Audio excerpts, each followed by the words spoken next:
Hello, जय हिंद दोस्तों। GK speaker में आपका स्वागत है। आज हमारी यह इस चैनल की पहली वीडियो है। यह वीडियो हमारी भारतीय संविधान पर है, भारतीय संविधान की निर्माण प्रक्रिया। इस चैनल पर आपको भारतीय संविधान, भूगोल एवं अन्य कई कॉम्पिटिटिव सब्जेक्टों पर वीडियो मिलेगी। तो आज की हमारी जो ये पहली वीडियो है, यह हमारी भारतीय संविधान पर होगी। तो चलिए देखते हैं भारतीय संविधान। भारतीय संविधान की निर्माण प्रक्रिया समझने से पहले हमारे दिमाग में, सभी के दिमाग में एक क्वेश्चन जरूर आता होगा कि भारतीय संविधान बनाने की आवश्यकता ही क्यों थी। देखिए, भारतीय संविधान बनाने की आवश्यकता कुछ इस कारण थी कि भारत हमारा आजाद हो चुका था। भारत का प्रत्येक व्यक्ति अपने आप को आजाद महसूस कर रहा था।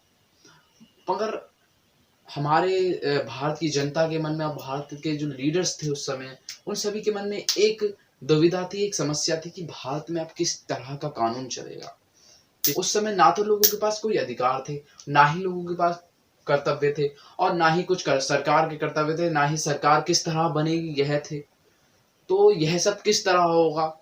और एक बहुत बड़ी समस्या जो हमारे देश में हजारों सालों से चली आ रही थी, वह थी राजतंत्र व्यवस्था। राजतंत्र व्यवस्था कह लीजिए, या आक्रमणकारियों द्वारा भारत पर आक्रमण किया गया, वह व्यवस्था कह लीजिए, वह भी राजतंत्र में ही आएगी। उन्होंने भी आगे हम पर राज किया। यह समस्या बहुत बड़ी थी। भारतीय संविधान के आने के बाद ही भारत एक लोकतंत्रात्मक गणराज्य बना और यह इस समस्या का समाधान हुआ, और भारत का हजारों सालों का इतिहास में परिवर्तन हुआ। एवं भारत के संविधान बनाने की प्रक्रिया इतनी कठिन थी कि भारत के दो टुकड़े हो गए, हिंदुस्तान और पाकिस्तान। खैर, इस पे हम बाद में बात करेंगे। अब हम बात कर लेते हैं कि भारतीय संविधान की निर्माण प्रक्रिया। तो चलिए पहले इसे देखते हैं, भारतीय संविधान की निर्माण प्रक्रिया। इस क्वेश्चन का तो आप समझ ही गए होंगे। भारतीय संविधान निर्माण प्रक्रिया समझते हैं। देखिए, हम सर्वप्रथम पहले समझते हैं कि इसकी मांग कब से स्टार्ट हुई। तो 85 साल पहले हमारा 1895 में बाल गंगाधर तिलक ने भारतीय संविधान की मांग करी, और यह मांग करीब पांच लोगों ने करी थी, जिसमें 5वें नंबर पे आते थे पंडित जवाहरलाल नेहरू। पंडित जवाहरलाल नेहरू ने 1938 में मांग करी थी। एवं इसी तरह 5 लोगों ने करी थी, जिस 1922 में हमारा गांधी जी ने, और 1924 में हमारा स्वराज पार्टी ने। इसी तरह से 5 लोगों ने मांग करी थी। अब भारतीय संविधान की निर्माण प्रक्रिया देखते हैं। कैबिनेट मिशन, कैबिनेट मिशन क्या था, संविधान सभा क्या थी, प्रारूप समिति क्या थी, यह देखते हैं। तो चलिए देखते हैं। देखिए, यह तो हमने देख लिया कि हमारे संविधान की मांग किस किस ने की थी, है ना। अब संविधान की निर्माण प्रक्रिया समझ लेते हैं। संविधान की निर्माण प्रक्रिया में सर्वप्रथम आता है कैबिनेट मिशन। कैबिनेट मिशन हमारा ब्रिटिश सरकार द्वारा भेजी गई टीम थी एक। कैबिनेट मिशन ब्रिटिश सरकार ने क्यों भेजी? 1945 में जब ब्रिटेन में चुनाव हुआ, दो पार्टियों के बीच ब्रिटेन में चुनाव हुआ था, जिसमें हमारे क्लीमेंट एटली ही नेता के तौर पर थे, और वह ब्रिटेन का वह चुनाव जीते भी थे। तो उन्होंने वादा किया था कि हम भारत को 1948 तक आजाद कर देंगे, और भारत को संविधान बनाने हेतु एक टीम भी मुहैया कराएंगे। तो यह क्लीमेंट एटली जिन्हें कहा जाता है, उनका वादा था। तो कैबिनेट मिशन भारत आया 24 मार्च 1946 को। इसकी अनाउंसमेंट फरवरी में ही हो चुकी थी, फरवरी 1946 में ही, और ये भारत आया 24 मार्च 1946 को। यह 3 लोगों की टीम थी, sir Stafford Cripps, lord Pethick Lawrence, A.B. Alexander. यह 3 लोग इसमें शामिल थे। इस टीम का मुख्य उद्देश्य बस यही था कि संविधान सभा का निर्माण करना। और भी कई इनके उद्देश्य थे, जैसे संविधान सभा का निर्माण करना तो इनका मुख्य उद्देश्य था ही था। संविधान सभा में जो सदस्य होंगे, उनका चुनाव किस प्रक्रिया द्वारा होगा, सदस्यों का जो विभाजन होगा वह किस तरह होगा, और भारत का विभाजन, यह भी इनका उद्देश्य था। अब इन्होंने संविधान सभा को मंजूरी दी जुलाई 1946 में। जुलाई 1946, और विकिपीडिया पे 6 दिसंबर दिखा रहा है, उसकी मैं कंफ्यूजन दूर कर देता हूं। देखिए, जुलाई 1946 में संविधान सभा को कैबिनेट मिशन से मंजूरी मिल गई। उसके बाद संविधान सभा का चुनाव होता है, जो अप्रत्यक्ष रूप से चुनाव होना था वह चुनाव होता है, और 6 दिसंबर को एक ग्रुप निकल के आता है कुछ लोगों का, वह संविधान सभा बनाते हैं 6 दिसंबर को। वो 6 दिसंबर जो संविधान सभा बनती है, वह उसकी डेट है 6 दिसंबर। तो यह तो हमारा कंफ्यूजन दूर हो गया। अब सदस्यों की संख्या देखने। देखिए, संविधान सभा में टोटल सदस्यों की संख्या थी 389 टोटल सदस्य थे, जिसमें से 292 सदस्य ब्रिटिश प्रांतों से थे, 93 सदस्य देशी रियासतों से थे, 4 सदस्य चीफ कमिश्नरी से थे।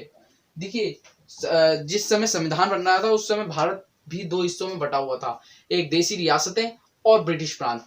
देशी रियासतें और ब्रिटिश प्रांत, देखिए ब्रिटिश प्रांत वह था जिसपे पूर्ण रूप से अंग्रेजों का शासन था, और देशी रियासतें वह थी जिसमें राजा थे। मगर ये जो ब्रिटिश की जो हेड थे उन्हें अपना ब्रिटिश के जो हेड थे उन्हें वह अपना हेड मानते थे, और यह टैक्स भी पे किया करते थे ब्रिटिश सरकार को। देशी रियासतें मैंने बताई दिया कि राजा जो लोग थे वह हैं, और चार जो सदस्य चीफ कमिश्नरी थे वह कौन थे। देखिए आज हमारे जिस तरह से केंद्र शासित प्रदेश है उस तरह के उस समय के केंद्र शासित प्रदेश थे, जो अजमेर बलूचिस्तान और कुर्ग दिल्ली अजमेर बलूचिस्तान, यह सब थे। इनके ही वह चार सदस्य थे चीफ कमिश्नरी जिन्हें कहा जाता है। चीफ कमिश्नरी के चार सदस्य अजमेर बलूचिस्तान कुर्ग और दिल्ली के थे, है ना। अब आ जाती है कि बैठकों की बात। एक चीज और रह गई इसमें कि इनका चुनाव प्रक्रिया जो थी वह अप्रत्यक्ष रूप से 10 लाख पर एक व्यक्ति को चुना गया था। भारत की जनसंख्या उस समय 40 करोड़ थी, और इन सदस्यों की संख्या देख लीजिए समथिंग 400 के बीच में ही है, 389 है सदस्यों की संख्या, तो 40 करोड़ में ऊपर नीचे हो सकती है जनसंख्या। तो ये 389 हमारे टोटल सदस्यों की संख्या, 10 लाख पर एक चुना गया था, तो उस हिसाब से। अब पहली बैठक होती है संविधान सभा की 9 दिसंबर 1946 को। इस बैठक में कुल सदस्यों की संख्या का 207 ही लोग थे। कुल सदस्यों की संख्या थी हमारी 389, और इसमें 207 ही सदस्य थे, जिसमें 9 महिलाएं थी। प्रथम बैठक का बहिष्कार किया था मुस्लिम लीग और देशी रियासत ने। मुस्लिम लीग ने इसका बहिष्कार इस कारण किया था कि वह अपने लिए एक अलग देश, अलग संविधान की मांग कर रहे थे, और देशी रियासतों ने यह अभी तक डिसाइड ही नहीं किया था कि हमें मुस्लिम लीग के साथ जाना है या भारत के साथ। इस कारण इन दोनों ने इसका बहिष्कार किया, और इसके अस्थायी सदस्य के तौर पर, अस्थायी अध्यक्ष के तौर पर, माफ कीजिएगा, अस्थायी अध्यक्ष के तौर पर इस बैठक के बुजुर्ग जो सदस्य थे डॉक्टर सच्चिदानंद सिन्हा को चुना अस्थायी अध्यक्ष के तौर पर।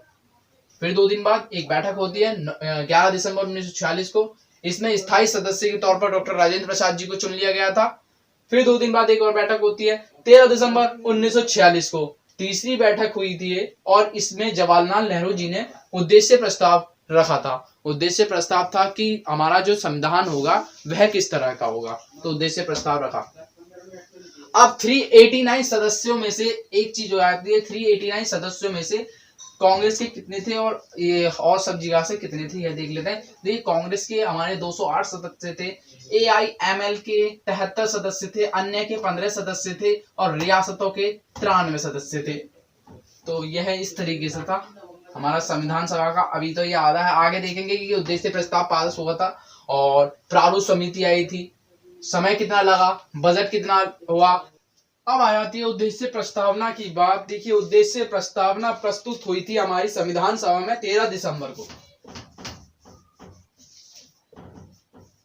13 दिसंबर 1946 को हमारी उद्देश्य प्रस्तावना प्रस्तुत होती है तीसरी बैठक में संविधान सभा की। और यह पारित कब होती है, देखिए ये पारित होती है करीब 1.5 महीने बाद 22 जनवरी 1947 को हमारी उद्देश्य प्रस्तावना को स्वीकृति मिल जाती है। उद्देश्य प्रस्तावना पारित हो गई हमारी। अब संविधान के निर्माण के लिए कई समितियां बनाई गई थी। संविधान निर्माण के लिए कई समितियां बनाई गई थी, करीब 8 से 10 समितियां बनाई गई थी। उस समय में 8 से 10 समितियां थी। वह जब हम समितियां पढ़ेंगे तो वह डिटेल में पढ़ेंगे, पूरी डिटेल में पढ़ेंगे किस समिति का क्या कार्य था, उसके अध्यक्ष कौन थे, किस लिए बनाई गई थी और कारण क्या था। यह पहले कुछ समितियां देख लेते थे कि उसमें से कुछ महत्वपूर्ण समितियां जो थी वह थी संघ समिति, वार्ता समिति, अल्पसंख्यकों के लिए एक समिति बनाई गई थी, और संचालन समिति। और एक समिति इसमें बहुत ही महत्वपूर्ण समिति थी, वह थी प्रारूप समिति। प्रारूप समिति के अध्यक्ष थे डॉक्टर BR अम्बेडकर, और इसकी स्थापना की गई थी, इसका गठन करा गया था समिति का हमारा 29 अगस्त 1947 को। इसके अध्यक्ष डॉक्टर BR अम्बेडकर। अब कई जगह यह गलती हो जाती है, हमारे जो छात्र हैं उनसे एक गलती हो जाती है कि वो BN राव को ही प्रारूप समिति का अध्यक्ष समझ के टिक कर जाते हैं। यह गलत है।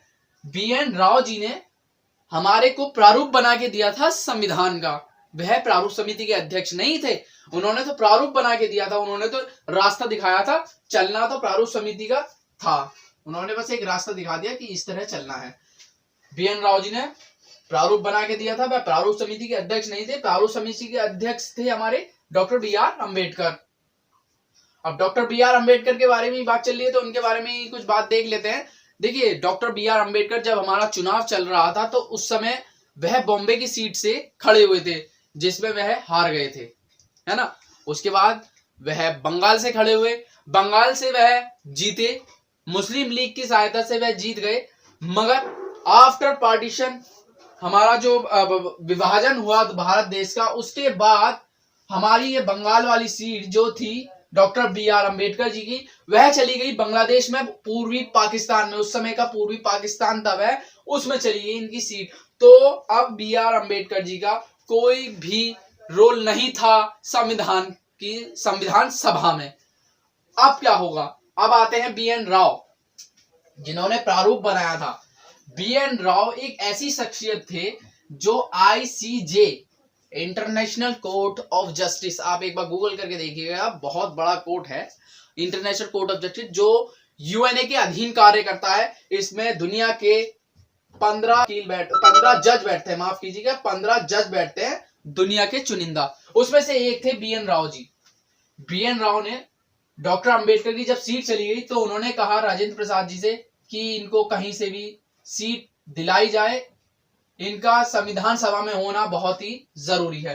तो उन्होंने राजेंद्र प्रसाद जी से कहा, राजेंद्र प्रसाद जी ने कहा बीजी खैर जी से। बीजी खैर उस समय बॉम्बे के प्रधानमंत्री थे उस समय के, क्योंकि उस समय देसी रियासतें थी तो प्रधानमंत्री अलग होते थे, है ना।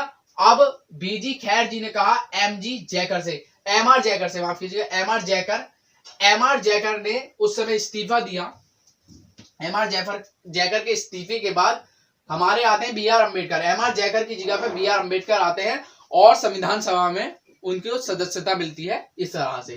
तो आगे देखेंगे, अब आ जाते हैं भारत के विभाजन के ऊपर बात। देखिए भारत का विभाजन होता है 3 जून 1947 में लॉर्ड माउंटबेटन योजना के द्वारा। लॉर्ड माउंटबेटन कौन थे? लॉर्ड माउंटबेटन इस योजना का नाम क्यों रखा गया?